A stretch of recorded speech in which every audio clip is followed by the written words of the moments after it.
What's going on, guys? I'm Tim Kelly. He is Anthony SanFilippo. This is Phillies Stoplight. Brought to you by our good friends Wapner Newman, right over there over the top of Tim's head. Philadelphia's personal injury attorney.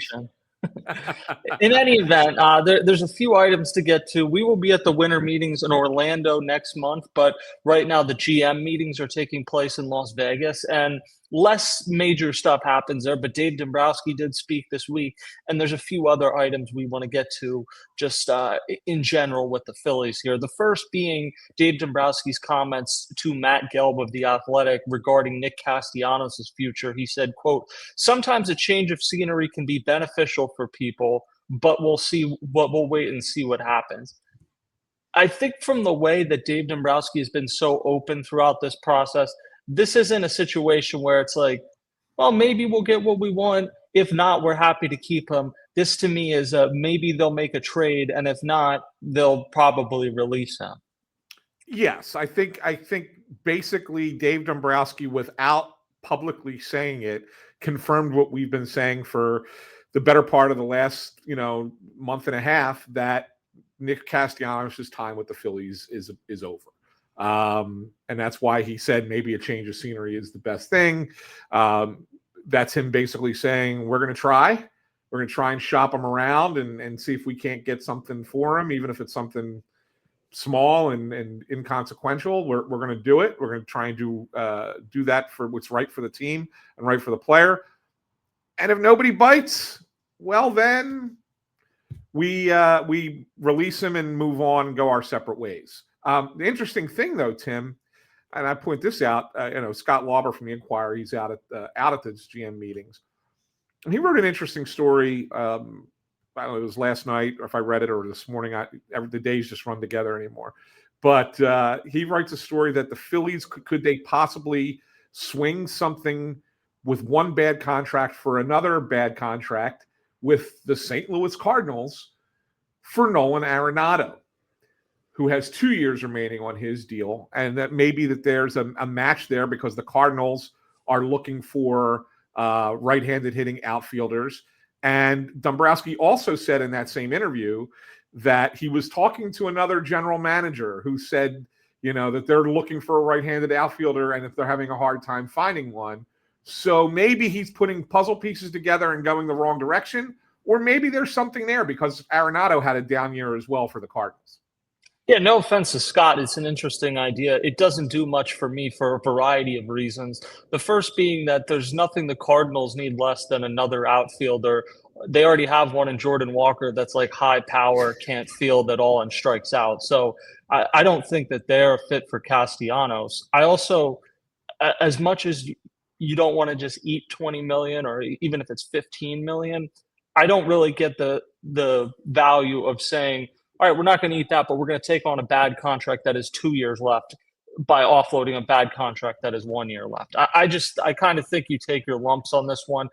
Nolan Arenado, to me, is one of the greatest players I've ever seen. I think him, Scott Rowland, and Andrew Jones would be the three best defenders in some order I've ever seen. So it's not an anti-Nolan Arenado point. I just think at this point, particularly given how many early to mid 30s guys you already have, it's just not a fit. And maybe it would have been a year or two ago. There's, of course, a point where Nolan Arenado was one of the top 5 players in baseball, but his offensive numbers have really declined. He is still a good fielder, maybe not to the same extent he once was. I just don't – if it was a 1 year commitment, I think it would make sense. But I don't think it makes sense really for the Phillies or the Cardinals. And I don't know. I just think – people are looking at it the wrong way, thinking you're going to get a player in return for Nick Castellanos of any kind. I think you're going to get like a throw-in single-A player, and if you get $3 to $5 million of salary relief, that's as good as it's going to get because teams are short. There's so few options for right-handed hitting outfielders. The problem is I don't think at this stage of his career Nick Castellanos is a right-handed hitting outfielder. I think he's a DH, and the offensive numbers weren't great last season. Yeah, but if you're a team, I'm not just saying the Cardinals. I'm just to make Scott's argument. I'm saying just any general team that maybe looks at themselves and say, we're not really a playoff contender. But we feel like we can, we need something to kind of get us by, and we can get out of the second, if you're like now I'll go back to the Cardinals. If you're the Cardinals and saying to yourself, we could get out of a second year of that contract by only having to play somebody for 1 year at a similar price tag. And then we move on from that guy after 1 year. Like if you're looking at it as a multi-year rebuilding kind of plan, maybe you look at it and say there's benefit to that, right? I mean, if you're the Cardinals. So, I mean, that's kind of how they look at it. They're looking at more of the trade-off of the money than they are necessarily the value of the player that they would be getting in return. And it could be any team that has a similar situation with a bad contract, not just the Cardinals in that spot. So I think that's the only reason why maybe he was trying to make add up 2 and 2 and get to 4 with the two teams. I just think, like, when you're talking about offloading Nolan Arenado, even if it was clear last offseason, although he vetoed a trade to the Astros, he wanted to move on to a contending team. So maybe it is time for the Cardinals and him to go their separate ways, but he still has like a sterling reputation. Nick Castellanos was malcontent this past season.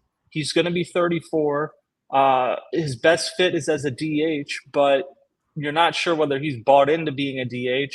We don't yet know knee surgery, whether he had a cleanup, whether there's no surgery. There's a lot working against him. And I get there's not right-handed hitting outfielders, but part of the reason is teams, both like the Phillies and other teams, look at Castellanos and say, this is what's out there, and they're kind of underwhelmed. So I would put him into the category of guys that are not right-handed hitting outfielders at this stage, and that leave you with such a dearth of capable right-handed hitting outfielders available. Well, the fact that we've spent 7 minutes still talking about a guy who we know is not going to be here next year is still fascinating to me. That because this is not, and I know he's a lightning rod, and he's a something that fans like to talk about, player fans like to talk about, but we know like he's not going to be here, and this is kind of like the finality of it. Almost the final move hasn't happened, but Dombrowski saying what he did kind of gets us there. I think that kind of leads us into our next topic, Tim, and it's also about an outfielder, and one that probably is a little bit more up in the air, and that's Harrison Bader, who went on his Instagram yesterday. He penned a post on Instagram that was kind of a thank you to Philly, but it didn't read completely like a goodbye.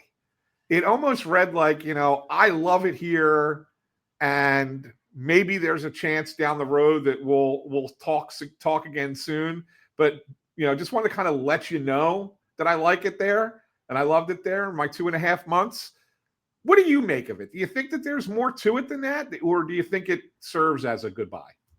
Well, I think he knows. I don't think it's a goodbye, but I think he knows it could have the effect of tugging on some heartstrings and maybe putting a little pressure on the Phillies. But for the most part, I just take it as what it is. Like it was a nice post. He really enjoyed his time this past season with the Phillies, and whether the next time he comes back to Philadelphia is as a visitor or with the Phillies, he wanted to put out there that he enjoyed his time. And I think that mostly it is what he was saying in this post. I certainly don't think he was saying, I definitely won't be back, because it's just too early to know that. Like, you would put that post out after you sign with a new team.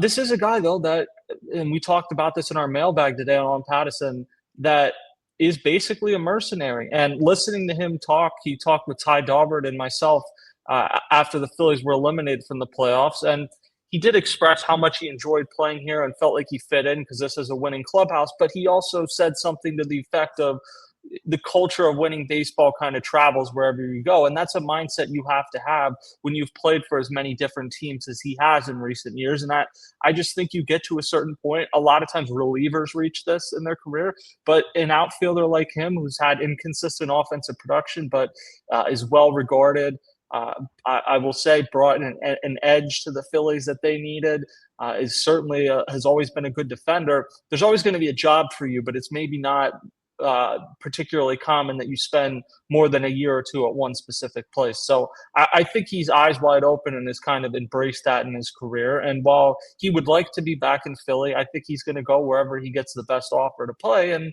I don't blame him. That's what I would do too. Yeah, and I tend to agree with you on that. I just wonder if he's looking at it and as, hey, look, I'm looking around. what teams are going to be interested or potentially, could be on my list versus, if I'm on their list. And how many of them does he identify as saying have a real chance to win a championship? And I think that he looks at it and he's probably, probably a very few number of teams.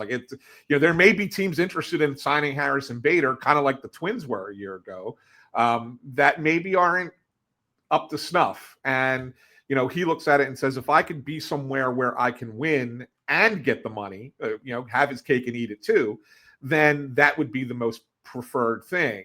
So I looked at it almost as a strategic move to put this post up on Instagram, because I do think it lets the Phillies know I really liked it there. So if you're willing to go 2 years, $25 million, I'd be happy to come back there. But if you're not, somebody else will, and I'll take that money somewhere else. But you would be my preference if all things were equal. I think that that's more of what that post was than anything else. Yeah, I think in theory they'd be his preference. He is from New York. I know he's played for both the New York teams, but he would be an upgrade for the Mets in center field if they chose to bring him back, even though he wasn't very good for them 2 years ago. He could be a fit for the Yankees, depending how their offseason goes. Bellinger and Grisham are both free agents. So I think today they're his preference, but if one of those teams comes calling with a similar offer, they may be. I think the Texas Rangers are probably among the best fits for him, and they're kind of in a weird spot transition-wise, but they have a lot of star power in their lineup still, so you could certainly talk yourself into that, and he seemed pretty comfortable playing there when he robbed Corey Seager's home run in one of his first games with the Phillies. So I think Harrison Bader's going to have options. If you made me lean one way or another, I would guess that he's elsewhere next year. But to me, I feel much more of a 50-50 with him than like Ranger Suarez. Yeah, and I think that when you look at it, Tim, to say that you're 50-50 with Harrison Bader, when they were eliminated by the Dodgers in Los Angeles, would you have been 50-50 then on Harrison Bader coming back, or would you have been more 80-20 that he's not coming back? Because that's kind of where I was at that time. No, I'd say I'm pretty similar on it, but I would say if it leans in the 60-40, I'd lean towards isn't back. Okay. Yeah. So I'm at 50-50 too. This is the hardest one for me to kind of figure out with this team. But I've kind of grown more since the press conference when both Dombrowski and Thompson talked a few weeks ago. Since then, I've come closer to 50-50. Before that, I kind of thought Bader was just a hired gun who would be somewhere else next year. Now I'm kind of saying, well, he still might be, but I think that there's a chance that he comes back here. Yeah, I definitely think the Phillies should be in on it. They're desperate for right-handed hitting. Castellanos isn't going to be here. Maybe Bohm isn't going to be here. Maybe JT Realmuto is going to be. You can't lose every right-handed hitter you have. And he was a really good center fielder. Like I've said all offseason, it's going to come down to what the Phillies are willing to do or what the Phillies expect to do with Justin Crawford. Do they view him as their center fielder next year? If so, I don't think Bader will be back. If they don't and the price matches up, I think the deal Didi Gregorius signed with the Phillies for 2 years, $28 million. His second deal with the Phillies, which obviously did not go well, but nonetheless, I think that would be like a fair deal for Bader, but we'll see what happens. A few other right-handed hitters I wanted to get your thoughts on. The first is Bo Bichette, who I think for the most part now we're just talking about the potentially. No one is saying like the offseason Trey Turner was a free agent, the Phillies were the favorites. Nobody is saying the Phillies are the favorites for Bo Bichette. They would have to convince him to move off of short, whether that would be to second or third base. They would probably have to either let Realmuto or Schwarber walk or get a higher budget from John Middleton to make another expenditure, because I look at the 7-year $175 that Marcus Semien, his former teammate, got from the Rangers a few years ago. To me, that's the baseline. I wouldn't be floored if he gets $200 million, because there's just so few guys that are just contact hitters who do have power also. So I think like offensively, you'd be great for having him in your lineup, but both defensively and in terms of finding the financial fit, I would lean less likely, but he's at least a name to like keep an eye on, I think. Yeah, and why I don't think he fits is because ultimately I think, Tim, when you look at him down the line in his career, he's 28 years old, or he's going to be 28 years old to start the season. I think he eventually is a DH. Not a great defensive shortstop, even when he played there. Obviously, he's not going to go, if he comes here, he's not going to go in that spot because you got Turner. He played second base in the World Series. First time he had played second base as a professional. And he started 4 games and was lifted in 3 of them. That's how concerned the Blue Jays were about him defensively, that they felt that, they would rather just get the 2 at-bats out of him and then put somebody else in to play defense. He's never – and plus you also got Bryson Stott, who we don't believe isn't going anywhere for the Phillies. If you say, all right, move him to third base, here's the great experiment, right? Is it worth taking a risk that this guy can play third base, which another position he's never played before, and you feel like that can happen and you're signing him to a long-term deal? Well, then what the hell happens with Aiden Miller, right? Who is one of you're now running out of spots for Aiden Miller to ultimately be in. That's why I don't think that he's a fit here, because he's going to get a long-term deal somewhere. And if you put him in here, then you're basically blocking one of the 3 prospects that you refuse to trade at the trade deadline. So I just don't think that Bichette, as great of a hitter as he is, and I think he would be the right guy that you need at the top of this lineup to fill one of those spots that's missing, right? Like he would have led the league in hits for the 3rd time in the last 4 years if he didn't get hurt in September. So that's a great addition offensively, but you have to figure out where he plugs in elsewhere, and I just don't see the spot for him. Yeah, I think you're most likely right. I would say I wouldn't let Bryson Stott get in the way of it. Like, if you think he can play second base, then you trade Bryson Stott, or you have Bryson Stott shift over to third base where he did play for this season, and then maybe he's a trade piece. I wouldn't let Bryson Stott get in the way, but I do think there's too many things working against it, that most likely he's going to go somewhere where either they view him as a shortstop or they really feel strongly that he can play second or third base. And I just don't know if the Phillies are going to be the ones motivated. And the thing about him is, like, his best spot would be to lead off. And I just don't like, the Phillies need that cleanup hitter. And I don't know that guy is necessarily out there. Like, Alex Bregman, to me, I don't envision as a cleanup hitter. You could have him hit there, but that's not where he's best suited to play. So the one guy this offseason that would certainly fit the bill as a right-handed cleanup hitter, as my dog just continues to bark, would be Pete Alonso. I wrote a story yesterday for OnPattison, and this story was not saying don't pursue him, they shouldn't pursue him. Can you actually imagine Pete Alonso on the Phillies? Could I imagine it? I can imagine it, because we all live in a world of fantasy sports, right? Like, yes, you can imagine it. As far as on the realism meter, no. Realistically, I can't see it happening. The only way, and this is to me the only way that you even think about it, is if you don't re-sign Schwarber. Otherwise, as much as it would be exactly what the Phillies need, a right-handed hitter behind power hitter behind Bryce Harper in the lineup, again, offensively, there's too many machinations that would need to happen financially, which would be ridiculous. Moving Harper back to the outfield, which they've already stated, I don't know, umpteen times. Yeah, I'm sick of this conversation. They're not moving Bryce Harper back to the outfield. We can stop doing this. It's not happening. So then where does Alonso fit? And like, if you're bringing back Schwarber and you're not moving Harper to the outfield, where does Alonso fit? So that's why I said in the world of reality, no, I can't see it. But can I envision it? Yeah, I can put that picture in my head somewhere, but it doesn't mean it's a real possibility. I think if Schwarber leaves, though, like, if you're talking about replacing his power production, and Pete Alonso probably should be a DH more often. You could kind of have him and Harper split time at first base. Like, Harper plays 75%. I can talk myself into that. I know Bryce Harper, once upon a time, it was impossible to imagine him as a Philly. But Bryce Harper was never somebody that you expected to spend his whole career with the Nationals, nor are the Nationals the same level of rival with the Phillies as the Mets. And I'm not saying that should stop you. Obviously, the Phillies have a ton of players that have played for other NL East teams, Trey Turner, Zach Wheeler, JT Realmuto. But Pete Alonso feels like a Met. It's just he seems like somebody that should spend his whole career there. And honestly, I think the Mets are making a mistake in how they've handled him. I think they're undervaluing power, and this is something we're seeing across the sport. There's like 5 guys in baseball that you can count on to hit 40-ish home runs and drive in 110 runs, and 2 of them are Pete Alonso and Kyle Schwarber.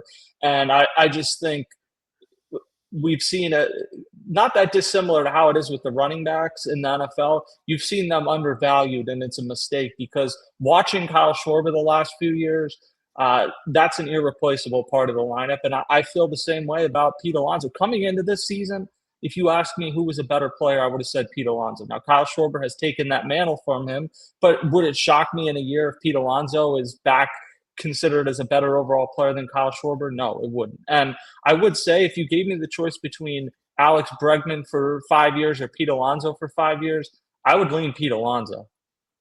Yes, but you got to make sure that it fits, right? I mean, that's the thing. Like, it's got to fit, and I'm with you. And the reality of it, and I agree with you that the Mets would be making a mistake if he gets away from them, because when you look at that Mets lineup, I mean, you had Lindor and you had Soto and you have Alonso. Not much else was. Oh, good you have there. Nimmo's okay. I mean, he's okay. He's that next tier down, but just fine. But if you take Alonso out of that, is Brandon Nimmo making up the difference there? I don't see it. Unless you go out, if you're the Mets, unless you sit there and go, okay, well, we're going to take a step back at first base, but we're going to add a player elsewhere that we think can bolster our lineup. Maybe you get into the Kyle Tucker conversation if you're the Mets. I think Cody Bellinger would be the guy. Or Bellinger can play center field or first base, right? I mean, but even that is, I think, a downgrade. It's a downgrade from Alonso. I think that you have to look at who the best players are. And if you have one of the best players, you don't want to take a step back that are in free agency. If you don't want to sit there and say, well, we lost him, so we're going to go this route, and it's less than. You need to have at least equal value in coming back in return. Otherwise, you lose, right?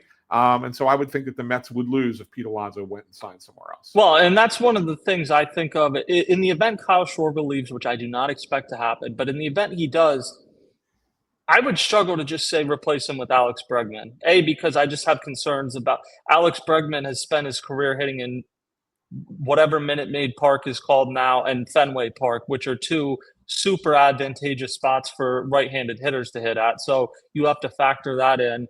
But he's 32. Like, he had a really good year this past year, but prior to that, the 3 or 4 before that were just like solid but not great. How are you replacing the power production of Kyle Schwarber if you put Alex Bregman into the lineup? You're not. I mean, you're not even close. You would be in such a bad power position that I'm not saying don't sign Alex Bregman, but I do think people have maybe gotten a little carried away acting like he's interchangeable with Bregman or with Schwarber. And I will say this is a bad promo, but my top 25 free agents with contract predictions on Bleacher Report is coming out next Monday. I may be in the minority, but I will 100% have Pete Alonso, as I did last year, ranked above Alex Bregman, because I think, you may be entrenched at first base or at DH, but if you hit 40 home runs a season, I'll make it work, because that is so valuable to a team. And as much as I believe in all the modern stats, I do think home run production, truly elite home run production and RBI production, has gotten undervalued in the sport. I'm pretty sure we will see that top 25 list backlinked in an OnPattison story in the days and weeks to come at some point. many to come. The final guy I wanted to get to was Byron Buxton, who Dan Hayes of The Athletic today said may be open to waiving his no-trade clause if the Twins keep selling. I don't know if the Twins are going to keep selling, but I don't expect them to add, and they traded away 80% of their team at the trade deadline, 2 of them to the Phillies, and Duran and Bader. Buxton has been pretty consistent until this point that he would not waive his no-trade clause. He wants to spend his whole career there. He's just a difficult player to evaluate because he's owed $45 million over the next 3 years with incentives. He had an 878 OPS. If he's on the field, that is highway robbery for how good of a player he is. But he's 32. He played in 126 games this past year, which That's the most games he's played in since 2017 when he played in 140. No other season in his career, and he's played in parts of 11 seasons as he played more than 102. I like him a lot as a player. He fits the need of a center fielder. He fits the need of a right-handed bat. Honestly, I'm good. The injury thing is we can talk about like Harrison Bader, and not to say he's in the same class as Buxton as a player having injuries. It is nothing. Byron Buxton will get injured. Harrison Bader may get injured. So by saying I'm good, you don't want him. You're trying to make Right. sure you got to clarify that for the old heads who don't understand what I'm good means sometimes. No, I'm with you, Tim. I think that he had a great year last year for them. But the Twins have also nursed him through a little bit. You know, you look at how many, I don't even have his numbers up in front of me, so I don't know the answer to this. But I would bet that of those 126 games, some of them were as a DH, not necessarily in the field as well. I don't know if you're pulling it up or not. I can talk for a second. I am pulling it up. Actually, only 8 of the games were as a DH. Only 8. Okay, that's less than I would have guessed. I would have guessed a little bit more than that. But even the year before, I think was it the year before or 2 years ago, he DH only. He didn't play the field at all. So they've been trying to nurse him through some of his injuries and some of his health issues. So, yeah, I don't think that's worth the risk, as good of a player as he is when he's healthy. And the fact that he's getting older, when he gets hurt, he's going to be out for a bit. He's going to miss time. And you're right. It's not a matter of if, it's when. And I think that's too big of a risk to take if you're a team that's trying to win a World Series right now. Right. And you saw with Harrison Bader this year, he got hurt and Phillies really didn't have anywhere to like put him. Not that he wasn't in position to be a DH, but had he been in a spot to be the DH, you could have put Kyle Schwarber in the outfield, I guess, but that's really not ideal and will continue to get less ideal with each season. And Byron Buxton is another guy. He's 32. Like, guys don't usually get healthier as they get older. So I like him a lot. I think he's a tremendous player, but the injuries are enough to scare me off in this case. But there's a lot to think about with this free agent class. There's a ton of really good players that are accomplished veterans, but they're in their early 30s. Schwarber fits into that. But then you have guys like Bellinger, Bregman that do not have qualifying offers attached to them. And does that make them more interesting because you don't have to give up draft pick compensation? So it's a fun free agent class, and one that in terms of variation, both of rankings of the free agents and expected contracts, I don't remember another year where there's some lists where I see Kyle Schwarber at number 2. There's some lists where I see him at number 10 or 11, and I would say he's closer to 2. But there really is a variation this year, and that's going to make this free agent class a really fun one to watch. So, and last question for you, Tim. It's a real quick one.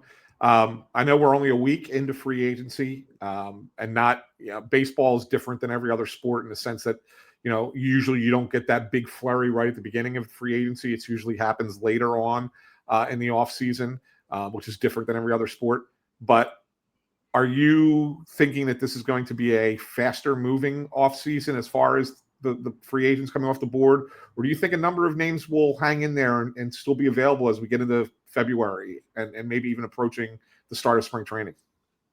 A little bit of both. Like, I think Ranger Suarez will probably still be a free agent at that time.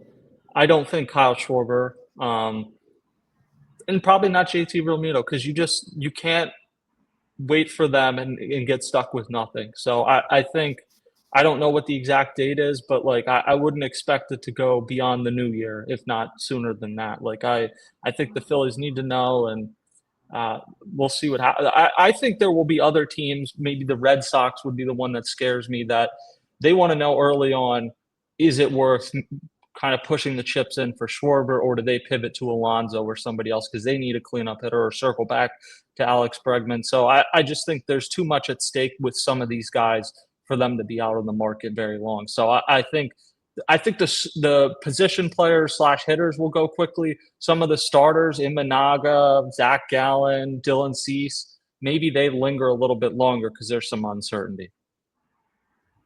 So that will do it for this episode of Phillies Stoplight. Check out all of our coverage on OnPattison. Thank you to Wapner Newman, and we will see you guys next time.